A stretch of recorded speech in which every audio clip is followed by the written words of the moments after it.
बिस्मिल्लाहिर्रहमानिर्रहीम। अस्सलाम वालेकुम अज़ीज़ तलबा। वेरियस एनालिसिस के हवाले से हम लोग काम कर रहे हैं।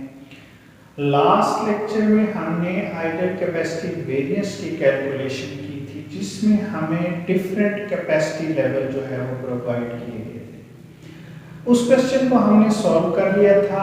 आज हम उसी क्वेश्चन को दोबारा सॉल्व करेंगे, जो हमारा दूसरा मेथड है, जिस मेथड से मैं आपको वेरियंस एनालिसिस की कैलकुलेशन शुरू से करवा रहा हूं। अब इसमें देखें कि ये हमें डाटा जो है वो प्रोवाइड किया गया था। नॉर्मल कैपेसिटी थी, एक्सपेक्टेड एक्चुअल कैपेसिटी थी हमारे पास। उसने इस एक्सपेक्टेड एक्चुअल पे हमें फिक्स्ड एफओएच और वेरिएबल एफओएच दिए हुए थे, और आखिर पे हमें एक्चुअल कैपेसिटी दी थी। इसकी मदद से हमने वेरिएबल एफओएच रेट जो है वो कैलकुलेट कर लिया था। जो हमारे वेरिएबल एफओएच थे 54,000, उसे हमने डिवाइड किया था जो हमारी एक्सपेक्टेड एक्चुअल कैपेसिटी है 72,000 से, और ये हमारा 0.75 पर लेबर आवर जो है ये वेरिएबल रेट कैलकुलेट हो गया था। इसके बाद हमने बजटेड एफओएच की कैलकुलेशन भी अपने लास्ट लेक्चर के अंदर कर ली थी। दोबारा मैं एक्सप्लेन कर देता हूँ। इसमें हमारे फिक्स्ड एफओएच थे 36,000 और वेरिएबल एफओएच हमने कैलकुलेट कर लिए थे एक्चुअल कैपेसिटी जो हमने अटेन की थी। एक्चुअल कैपेसिटी हमने 75,000 अटेन की थी, और उस पर हमारा 0.75 जो है वो वेरिएबल एफओएच रेट था, उससे मल्टीप्लाई किया तो ये हमारे 56,250 हो गए, और दोनों अमाउंट्स हमने सम अप की थी तो ये 92,250 हमारे बजटेड एफओएच कैलकुलेट हो गए थे। न्यूमेरिकल सॉल्व करने से पहले अगर आप इस चैनल पर नए हैं तो चैनल को सब्सक्राइब कर दें, बेल आइकन को प्रेस कर दें, ताकि मेरे नए आने वाले लेक्चर्स के नोटिफिकेशन आपको मिलते रहें। अब क्योंकि हमारे पास यहाँ पर 3 डिफरेंट कैपेसिटीज दी गई हैं, 2 पहले से और एक एक्चुअल जो कैपेसिटी हमने अटेन की, तो पहला जो काम है हमारा वो ये है कि हमने अप्लाइड एफओएच रेट कैलकुलेट करना होता है।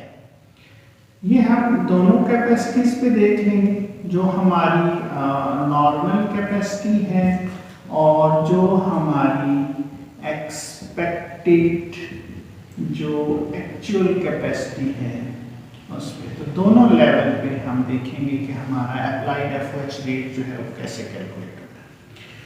मैं शुरू से स्टूडेंट्स को ये सजेस्ट करता हूँ कि बजाय कि आप अप्लाइड रेट इकट्ठा कैलकुलेट करें, आप फिक्स्ड एफओएच रेट अलग से और वेरिएबल एफओएच रेट जो है वो अलग से कैलकुलेट करें।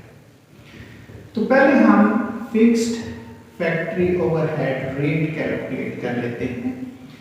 इसमें जो हमारे फिक्स्ड एफओएच हैं उन्हें हमने कैपेसिटी से डिवाइड करना है।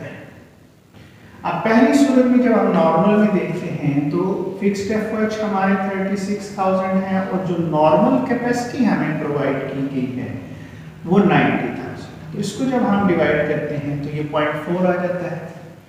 यहाँ फिक्स्ड एफओएच तो ज़ाहिर सेम है, और जो कैपेसिटी एक्सपेक्टेड एक्चुअल कैपेसिटी है वो आपकी 72,000 है।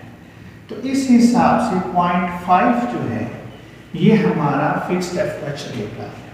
अब यहाँ आपने जो बात याद रखनी है, और जो हमारा डाटा है वो भी आपको ये बात क्लियर कर रहा है कि फिक्स्ड एफओएच टोटल सेम रहते हैं। जैसे यहाँ पे भी 36,000 है, यहाँ पे भी 36,000 है, लेकिन जब आपकी प्रोडक्शन चेंज होती है तो fixed FOH rate per unit या पर जो भी आइटम है आपका कैपेसिटी का वो चेंज होता जाता है। अब अगर हम 90,000 ज़्यादा प्रोडक्शन ले रहे हैं तो फिक्स्ड एफओएच का जो रेट है वो कम है। 72,000 90,000 के मुकाबले में हमारी जो कैपेसिटी है वो कम हुई है, तो इस सूरत में हमारा रेट जो है वो ज़्यादा होगा। अगर हम प्रोडक्शन कम करेंगे तो फिक्स्ड एफओएच रेट ज़्यादा आएगा, और अगर हम ज़्यादा काम करेंगे तो हमारा फिक्स्ड एफओएच जो रेट है वो कम आएगा। तो फिक्स्ड एफओएच टोटल सेम रहते हैं, लेकिन पर यूनिट जो है वो प्रोडक्शन के साथ साथ चेंज होती है। जबकि वेरिएबल एफओएच टोटल चेंज होता रहता है। प्रोडक्शन बढ़ाएंगे वेरिएबल एफओएच बढ़ जाएंगे, प्रोडक्शन कम करेंगे वेरिएबल एफओएच रेट जो है वो कम हो जाएंगे, लेकिन वो पर यूनिट सेम रहता है। इसके एग्जांपल आप ऐसे ले लें कि हम बिजली इस्तेमाल करते हैं, कि बिजली का रेट तय हो गया जी कि 10 रुपये फी यूनिट है, तो अब आप जितने यूनिट कंज्यूम करते जाएंगे वो मल्टीप्लाइड बाई 10 होते जाएंगे। आप 100 यूनिट इस्तेमाल कर रहे हैं तो 10 रुपये के हिसाब से आपका 1000 रुपया बिल हो जाएगा। अगर आप 200 यूनिट इस्तेमाल कर रहे हैं तो 10 रुपये के हिसाब से आपके जो है वो 2000 रुपये बिल आ जाएगा।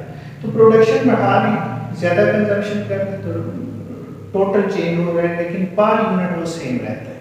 तो वेरिएबल एफओएच रेट हमने ऑलरेडी कैलकुलेट किया हुआ है, तो इसमें हम ऐड करेंगे वेरिएबल एफओएच रेट। ये हमने पहले से कैलकुलेट किया हुआ है और ये है 0.75 और ये मैं बता चुका हूँ कि ये चेंज नहीं होता। तो इन दोनों को अगर हम जमा करेंगे तो ये 1.15 आ गया और यहाँ पर हमारा आंसर 1.25 होगा। ये हमारा अप्लाइड एफओएच रेट जो है वो कैलकुलेट हो गया।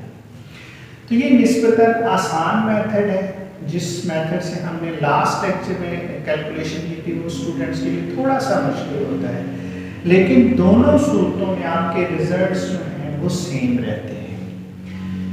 इसके बाद जो दूसरी चीज़ हमने कैलकुलेट करनी होती है वो है हमारे अप्लाइड एफओएच। इसमें हमारे पास जो फॉर्मूला है वो है कि जो हमारी एक्चुअल कैपेसिटी अटेन हुई होती है उसे हम मल्टीप्लाई करते हैं अप्लाइड एफओएच रेट से। अब हमने जो कैपेसिटी अटेन की है वो 75,000 है और नॉर्मल कैपेसिटी के मुताबिक हमारा अप्लाइड एफओएच रेट 1.15 है। तो ये हमारा आ गया 86,250।